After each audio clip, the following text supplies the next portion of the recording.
Hello, all, and welcome back. It's been a little bit since I've had taken some time to do a Ask the Prof review. Obviously, I like to try to get a few of these done in the off season or in the breaks after a race, and so yeah, I worked on putting this together post Ironman Kona and before the scramble into 70.3 Worlds.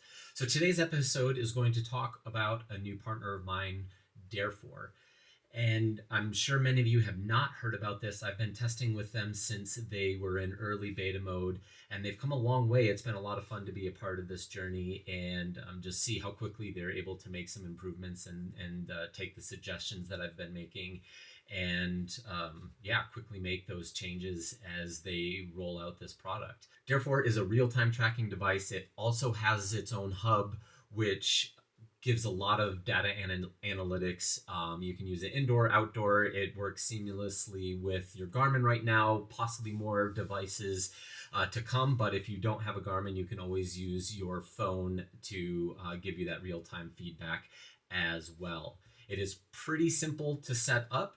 I'll go through all of those things in a later video. I'll talk about the hub in a later video, as well as do a number of videos just on breaking down individual rides and what I'm gleaning from that specific ride in future videos. For this one, I'm really going to talk about the benefits of the device itself, how it can be used to help you dial in the optimal position for your own cycling, whether it's road cycling or time trial cycling moving forward. In this video, I'm also going to look at things through the lens of a coach / exercise scientist and not from the lens of an engineer. If you're looking for a deep dive on the tech, you can check out some of the info that they have on their website, and I'm sure somebody else will do some videos on that soon, but that's not my area of expertise, so I'm just going to leave that to the people who know that area a little bit better than I do.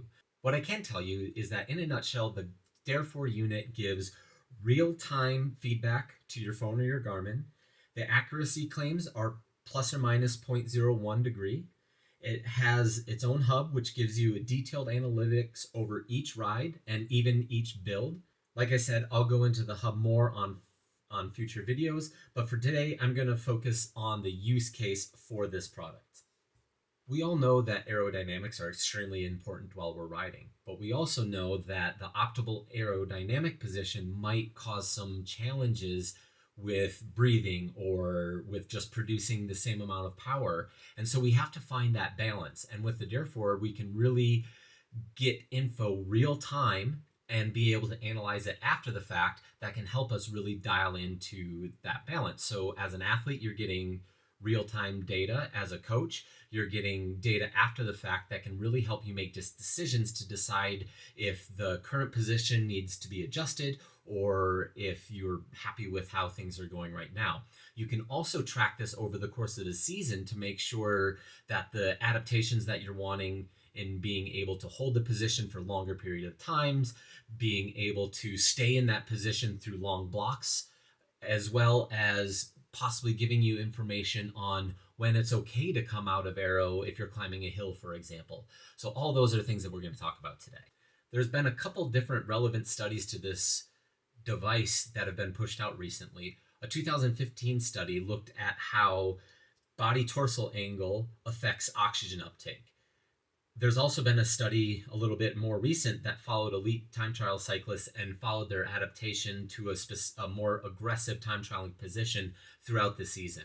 And so both of those things can really come into play with this device, and with the Darefore, we can really get the real-time analytics that allow us to see these things without having to go into a lab or be a part of a professional study to be able to get that type of information. As I mentioned before, this just isn't a device for time trialists or for triathletes. The being in an optimal aero position for road cycling is important just the same. You can actually go into the hub or on the app and build out your exact details on your road bike and or your time trial bike, or both. Have multiple bikes in your garage, and then select which one you're using for each ride, and that will actually give you a little bit of different feedback. Obviously, if you are trying to optimize your time trial position, you want the angles to be set up for time trial. If you're trying to optimize your cycling position, whether it's on the hoods or in the drops or a mixture of both, you can set the angle, or the angles will be a little bit different. You can also go in and customize your own angles. So it's got a preset optimal, but you can go in and say, I want to be a little bit more aggressive or a little bit less aggressive. So when it says TT ideal, you can really put in your unique ideal position rather than what they're suggesting straight out of the gate. I'm obviously going to talk about this more so from a triathlete / time trialist perspective, because that's the world that I live in. I personally use this on my build up to Kona. Obviously, I was testing the waters to see if this was going to be a good fit for me for a long-term partnership, if the device, was something that I could really get behind. So that was kind of step one. As you all know, I announced this partnership leading into the World Championships, but I was able to glean a lot of valuable insights from this. I was able to see how well I was holding my position through long periods of time at Ironman race pace. So I was getting that real-time feedback and being able to see how my position was decaying over an hour interval, or if I was able to hold a really good position. I was also able to play around with raising the riser block on my QR to see if going up helped me hold the position longer, how the efficiency factor was looking in. Obviously, this was more so done in the post-race or post-workout analysis, but I was able to do some training sessions where I raised my front end a little bit, and then also a couple where I lowered the front end a little bit, and being able to do some long blocks and get both aero data and heart rate and power data, being able to see that real time, and then going into the hub after the fact and being able to analyze that and compare the three different positions was actually really helpful for me to be able to see if my base case position was actually ideal, especially given that Kona is going to have some heat stress, which being too aggressive, if the heart rate goes up because of that adds to the complications of the heat stress. A lot of things go into finding the ideal position. I was able to have a lot more data available to me at my fingertips to make the decisions in terms of how aggressive or not aggressive I wanted to go leading into that race specifically. I've done a fair bit of aero testing over the years, both in the wind tunnel and also using aero sensors. You saw the video I did this summer using the Ghibli. And so I have a pretty good understanding of the optimal aerodynamic position that I can be in. But with the Darefore, they do give a CDA, an estimated CDA. They have two different ways that you can choose from. They have a simple CDA, which you'd probably use more on the indoor side of things, and then the more real-time or more accurate CDA is going to take into consideration power, speed, and then the inclination of the road for your Garmin.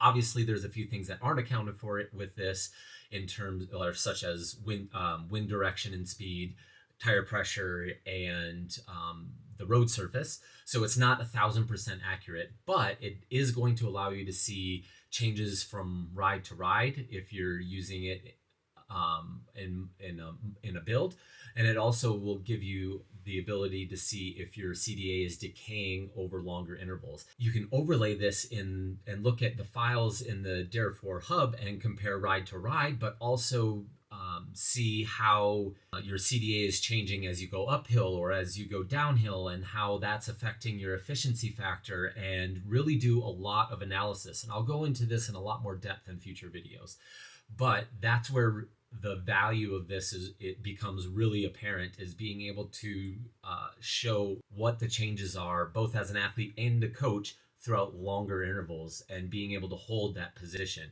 You can go to the wind tunnel and find that a CDA that gives you 0.15 that you can hold for 30 seconds and you can't breathe. It looks good for Instagram pictures, but it's not necessarily the most practical thing in the world. So being able to hold that position for long periods of time in the real world is very important. And this helps you identify if you're doing that or not.